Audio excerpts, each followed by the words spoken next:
Welcome to Mission Driven Founders, where passion meets purpose. If you're dreaming of starting your own business, whether it's in beauty, wellness, or beyond, you're in the right place. We are going behind the scenes with inspiring entrepreneurs who are not just building brands, but driving real change. Hit subscribe, tap the bell for updates, and stick around. This conversation could be the spark that ignites your journey. Today, we're excited to introduce Kacie Schady, founder of Love and Light Botanicals. Kacie created the brand after struggling with hormonal acne and skin sensitivity. After studying organic cosmetic science, she developed plant powered skincare focused on nurturing healthy, resilient skin at any age, empowering women to embrace positive aging and love the skin they're in. Now, let's dive into Kacie's inspiring journey and see how she's contributing to our movement and making a difference in the world. Kacie, thank you so much for joining us today. Hi, Wanda. So happy to be here with you. Thanks for welcoming me. Of course, we love bringing mission-driven founders and, sharing your story, helping other people that are trying to start a business or just dreaming about starting a business. So, your brand's journey is truly inspiring. Can you take us back to the moment when it all began? What sparked the idea and how did you turn this into reality? Absolutely. Would love to dive into it. So, I actually founded Love and Light Botanicals the year that I turned 40. That was about 18 months ago now. So, we're still a fairly new brand. But really, the heart of this brand and the idea for it started long before that, before I even knew I would be a founder or an entrepreneur. You spoke about it a little bit, but in my 30s, I would say early to mid 30s, I had kind of a sudden onset of hormonal acne. It was something that I had never experienced. And at that time in my life as a woman, I'm sure there's many that can relate. This is also a time of life when our confidence is a little fragile and we're kind of figuring things out. Life is starting to get more real. There's more adulting, more responsibility, and stress comes with that. And I think my health journey was kind of manifesting in this reactivity that my skin was experiencing. So at this time in my life, of course, I turned to the beauty industry to, try to help my skin. And what I learned, unfortunately, was that all the things I was doing to treat and fix and correct my quote unquote skin issues were doing more harm than good. So the learner in me delved into skin science and I just started educating myself around what was happening, why my skin barrier was so compromised. And I taught myself so much about true skin health. I had also been on kind of a personal holistic wellness journey in my own life through stress management, a holistic plant-based lifestyle. There's a lot of transformation in my life at this time, and it was all kind of seeking how to rebuild my own health from the inside out. And so my skin became a big part of that. And I was actually back then, I wouldn't admit it now, but I was DIYing skincare just because I couldn't find anything that would work on my sensitive, compromised skin. And so I was going really holistic and kind of concocting all of these oils and mixtures and things. And then 10 years later, I had a career change and thought, gosh, this really helped me. And I want to really make it a brand and bring this to other people who are looking for kind of, someone to trust, someone that can be a reliable source of scientific facts about your skin that goes beyond the surface of the sort of like superficial, the way that we look, and truly can help repair the skin health. And so that's when I decided to go back to school for organic cosmetic science and really dive in. And then from there, I built a lab in our home. It's actually right behind me. I love that. Over. And yeah, I just kind of started and got the ball rolling and here we are. So, what inspired you for the name, the brand? I am actually really glad you asked that. So the name Love and Light Botanicals is really kind of harkening back to how I was feeling at that time and how I think I've learned that a lot of my clients are. There is this permeating feeling in our society 10 years ago when I was in my early 30s. The body positivity and kind of like empowerment was starting to come alive. But there's still this really real impact that the beauty industry, specifically, and the fear-based messaging that comes along with it, has on our overall self-confidence. And I wanted to build a brand that was doing something to sort of stand against that and bring really this empowerment so that you could really love yourself, love the skin you're in, building something from a positive place. And so that's where the name Love and Light Botanicals really started. I adore the name, but now that you told me the story behind it, I love it even more. So, That's what was your career before you did the skincare? so my formal education is actually in fashion design, which I never really fully used, but I spent over a decade in retail operations, which has kind of come in really handy as I've started building a brand. Because I told you there's a lab that we build everything in house, and I literally am creating the formulas, creating the lab operations, everything from start to finish happens by my hands. So there's a lot of operational process that goes into building something that complex, even though it's a really small brand. So yeah, I'm leaning a lot on the operational experience that I had in retail, and also kind of just some of the business sense that I gained. There's just so much good that can come out of being in a retail business, and it doesn't get enough credit, right? Like, you wear so many hats, whether you're running a store, whether you're behind the scenes at corporate. So yeah, that's my traditional corporate background. Now I understand why the packaging is so beautiful. It's the Thank you so much. fashion design side of you. I love the packaging is very elegant, Thank you gorgeous. so much. Yeah, show us the packaging. So this is our botanical alternative to retinol, and they're all in glass packaging, which I'm sure we'll get to, but that was intentional. And then I have a couple more. This is our beautiful cleanser. I love that. Who is your ideal customer and how do you envision your products making a difference in their lives? How do you connect with them on a personal level?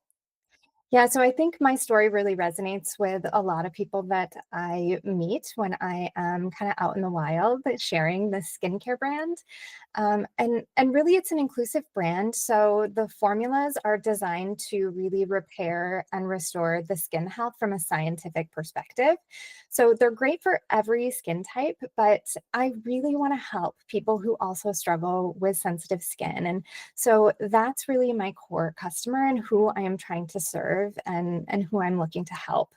A lot of the customers that I have met in this bucket have experienced kind of some sort of trauma with the industry. And if you haven't experienced it, that might sound a little silly, but truly there is this intimate trust factor when you're putting a product on your skin, and that trust factor is heightened when you've had an experience where you've put something on that you've had a reaction to, or you have just really sensitive skin, or you have another skin health challenge. And so there's just a beautiful moment when I meet these individuals and they tell me their story and they test my product and trust me for the first time, and then send me a message about how great their skin is feeling and how things are working.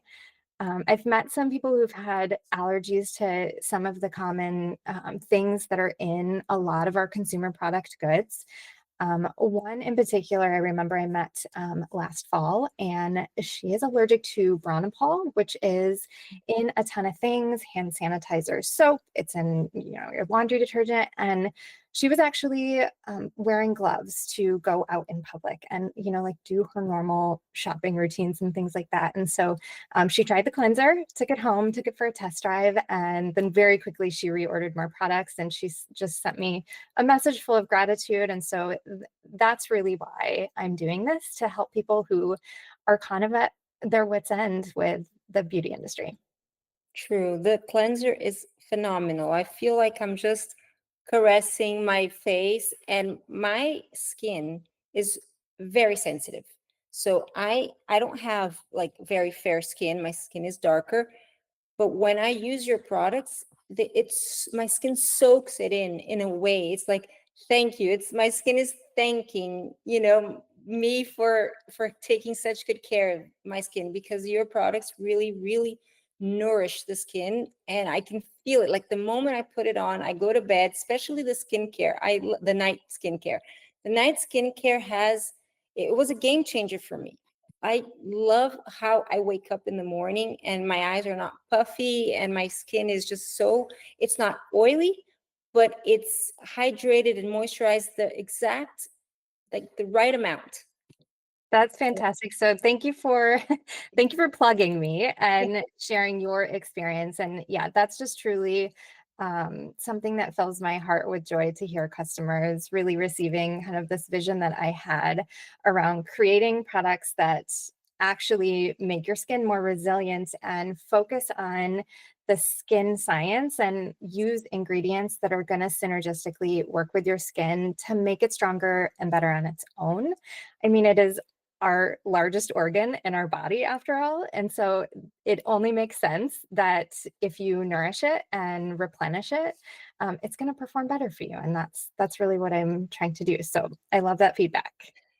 Well, thank you for creating these products. So, sustainability and ethical sourcing are at the heart of your brand. Could you share the behind the scenes process of how you ensure every ingredient and packaging choice reflects your values?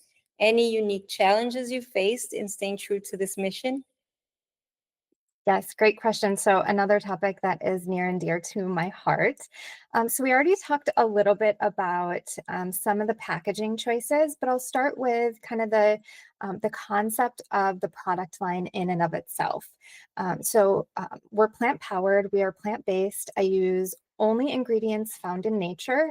And inherently, this makes the products that much more sustainable because I'm using regenerative products as the raw materials. The other thing that I do a ton of research on all the ingredients. First filter is really back to that customer that I'm trying to serve, right? And kind of the conscientiousness around the sensitive skin. So that's my first filter, and making sure that they're found in nature.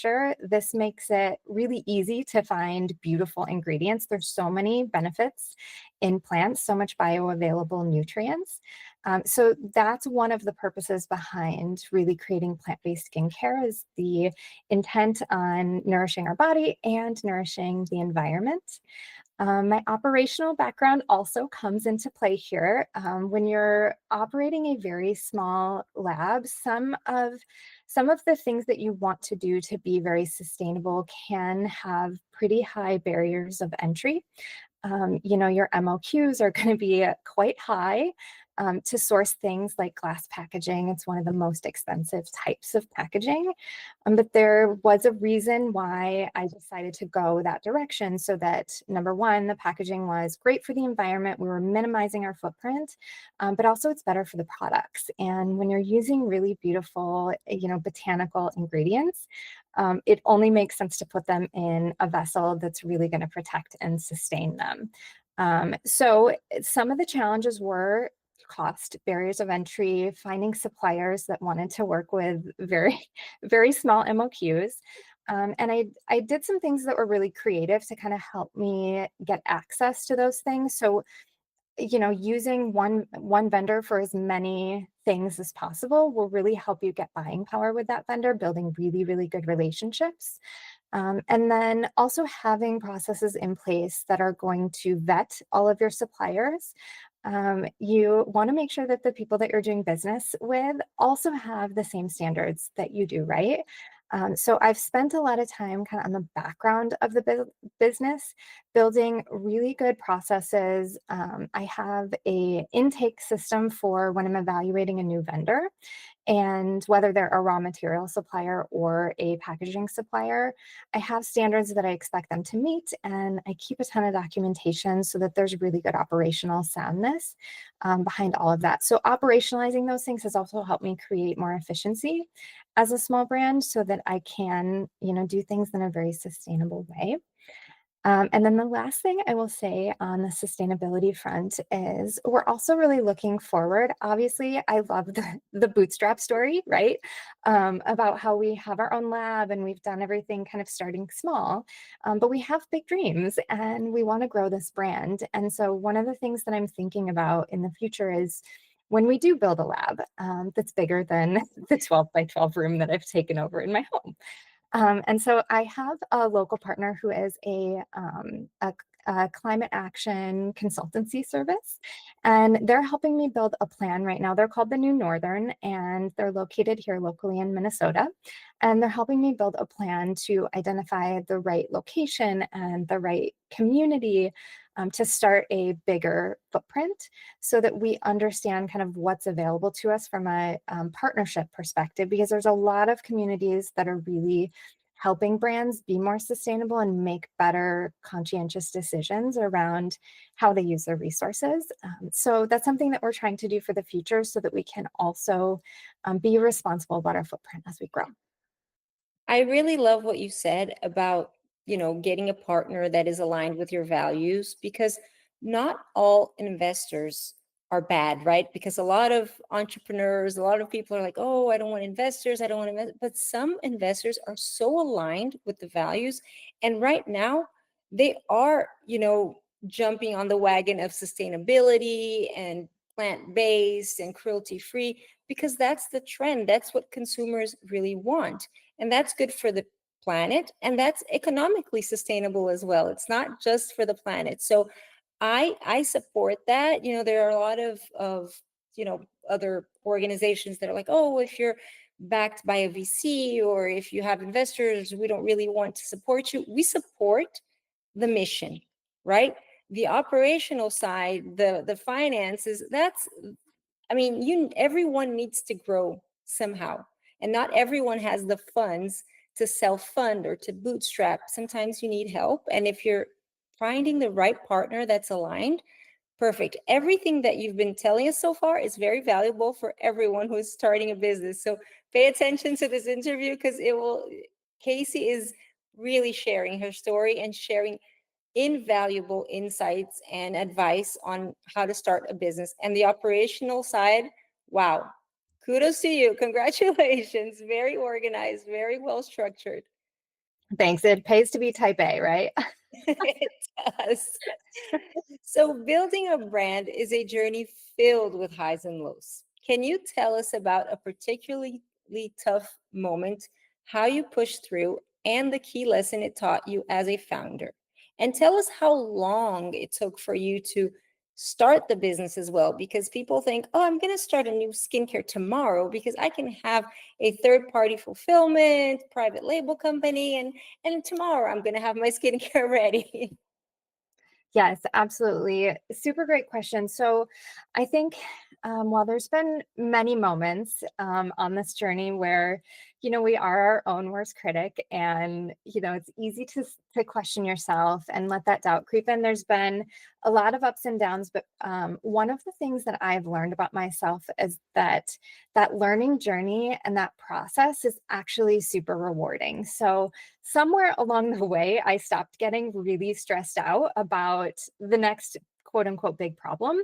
And I started looking at it as an opportunity to learn something new. So that mindset right there really helped me as I was going through constant new things, and like every day is a new problem to solve, right? If I had to share an example, I think it probably would be at the very beginning, the decision to go back to school, get my own education in becoming a formulator versus going the contract manufacturing route. That was a really tough decision, and I think a lot of people around me were kind of looking at me like, "Are you are you sure you want to do this?" Because it seemed like such a big undertaking, and I'm not saying it wasn't, because it definitely was, but the other piece of it was it happened over probably a couple of years where I was getting my education, planning for the business, putting a plan on paper, working a lot of these things out in the background before I even started was really helpful because I had a foundation where I was able to kind of control not getting over my skis, so to say.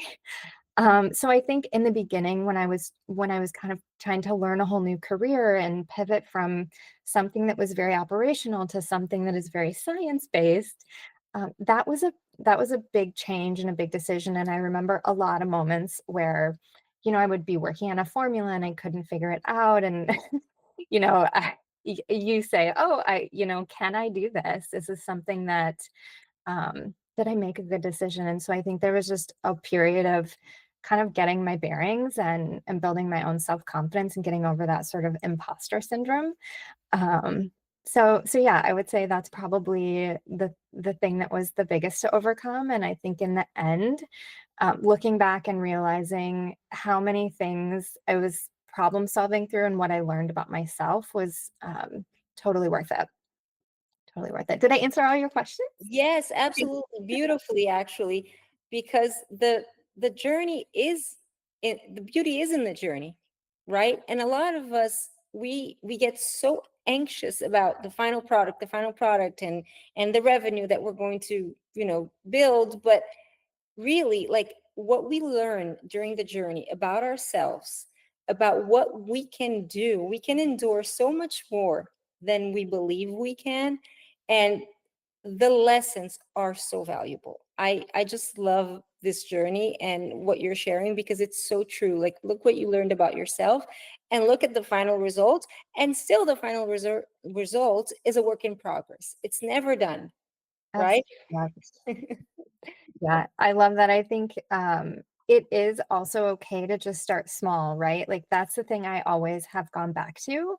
I launched with 3 products. I didn't have a chance to tell you that, but the first, time I went out and I sold the products in person, I only had 3 items in the collection, and now there's a lot more options. It's a full line, and the way that I was able to kind of keep leveling up and keep growing for me was much more sustainable because I wasn't able to get in my own way and kind of stop myself because I got overwhelmed. I just took it one step at a time. And you can grow it over as many months, years as you want to. It's really your story to write. So I think that's a really great lesson. So, along this journey, did you do a lot of meditation to keep yourself that grounded? I do have a really strong connection with yoga. It plays a big part in my life, and that's a big part of how I really try to manage stress. So yoga, mindfulness, there's a lot of that in my life and in our household for sure.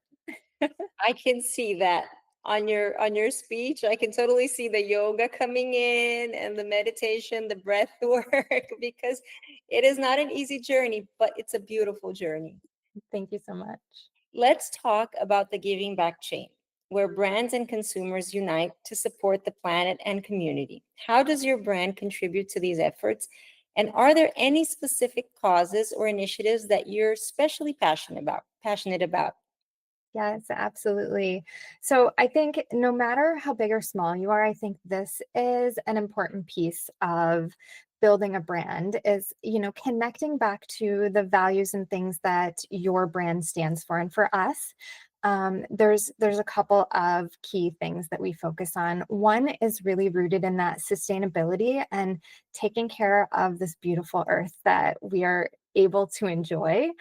So on a national and quite frankly a global level, we support the Nature Conservancy. We are an annual member, and our contribution financially will continue to grow as our brand grows. But that's an organization that I just believe in so strongly. They're super transparent about their goals and their missions, and they're very focused on the work at hand. And I think it's just a really, really great organization. If you don't know them, definitely go check them out. They also have a lot of education resources from a just environmental and sustainability perspective. The other bucket is really around our brand values of empowering and this community that we're trying to build. And so we want to do that locally. And so we also are really intentional about supporting local causes that align with that ability to really give back, give people confidence, help them feel better about themselves. One of them that I am so proud to be a supporter of is called One Love Yoga.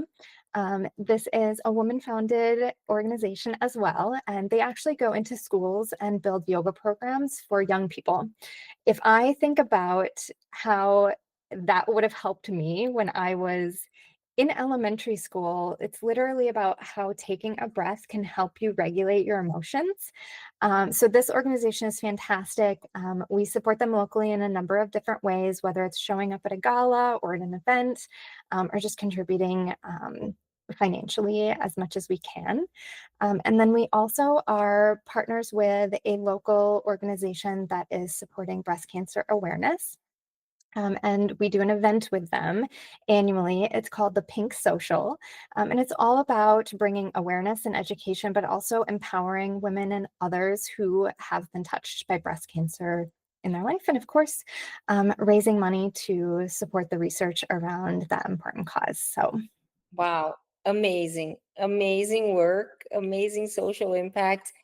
So when a consumer buys Love and Light, this is everything that they are supporting. absolutely. Really, really special. Thank So you. Kacie, Love and Light Botanicals meets all the criteria for the CMB certification, which reflects your commitment to excellence in several key areas: transparency, sustainability, clean ingredients, performance, social impact, and education. Can you share how the CMB certification helped you ensure your brand meets these standards and how it has boosted recognition for your commitment to these values?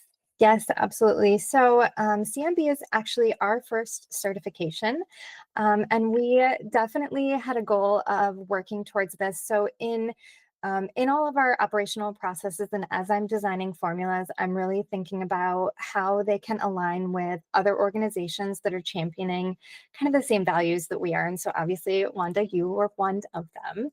But I think having this, it not only gives us that added credibility. I talked before about the importance of um, trust and brand advocacy with our clients. It's even more important when you're thinking about someone who has sensitive skin, and it's harder to find brands that really do work with your skin. So I think giving that credibility for our customers and helping them understand that we've gone to great lengths to make sure that our products are going to be healthy for their skin, I think that's huge. And then also just meeting you, having you as a resource, and the community that is a part of the CMB group, I think is just huge. There's so many other great brands that have a wonderful story, and being part of that is super rewarding and gives me an even bigger network. So it's wonderful.